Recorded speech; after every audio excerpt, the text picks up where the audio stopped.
Sir, ಒಂದು ಮುಖ್ಯವಾದ ವಿಷಯ. ಹಾ ಹೇಳಿ ಸರ್. ಆ ಕೇಸಲ್ಲಿ ಹುಡುಕ್ತಿರೋ ಮೇನ್ ಅಕ್ಯೂಸ್ಡ್ ಈಗ ನಿಮ್ ಏರಿಯಾದೊಳಗೆ ಇದ್ದಾನೆ. ಇದು ನಮಗೆ ಸಿಕ್ಕಿರೋ ಗೋಲ್ಡನ್ ಚಾಯ್ಸ್. ಅವನ್ನ ಹೇಗಾದ್ರೂ ಮಾಡಿ ಹಿಡಿಬೇಕು.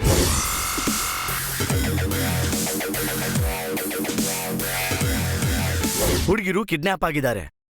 ಆ ಗ್ಯಾಂಗ್ನ ಮುಖ್ಯವಾದ ಅಕ್ಯೂಸ್ಟ್ ಇವಾಗ ನಮ್ಮ ಏರಿಯಾದಲ್ಲಿದ್ದಾನೆ ಅಂತ ಮೇಲಧಿಕಾರಿಯಿಂದ ಇನ್ಫಾರ್ಮೇಶನ್ ಬಂದಿದೆ. ಅವನನ್ನ ಹೇಗಾದ್ರೂ ಮಾಡಿ ಹಿಡಿಬೇಕು ಅಂತ ಆರ್ಡರ್ ಬೇರೆ ಮಾಡಿದ್ದಾರೆ. ಪೊಲೀಸ್ ರೀತಿನೇ ನಾನು ದಾಳ ನಡೆಸ್ತಾ ಇದ್ದೀನಿ. ಹೊರಗಡೆ ಉಳ್ಕೊಂಡ್ರೆ ತಾನೆ ತೊಂದ್ರೆ.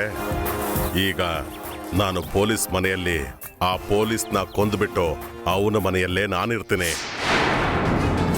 ಅವನನ್ನು ಇಲ್ಲಿ ಕರೆಸಿ ನಾನು ಅವನ್ನ ಕೊಂದು ಹೋಗ್ತೀನಿ. ಫೋನ್ ಮಾಡು. ಆಗಲ್ಲ, ನಾನ್ ಫೋನ್ ಮಾಡಲ್ಲ. ಹೇಳಿದ ಮಾತು ಕೇಳೋದಿಲ್ವಾ? ಇಲ್ಲಾಂದ್ರೆ ನಿನ್ನ ಕೊಂದು ಬಿಡ್ತೀನಿ. ಮಾಡಲ್ಲ. ಮಾಡೇ.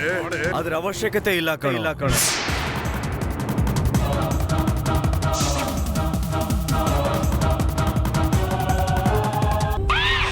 Crime diary.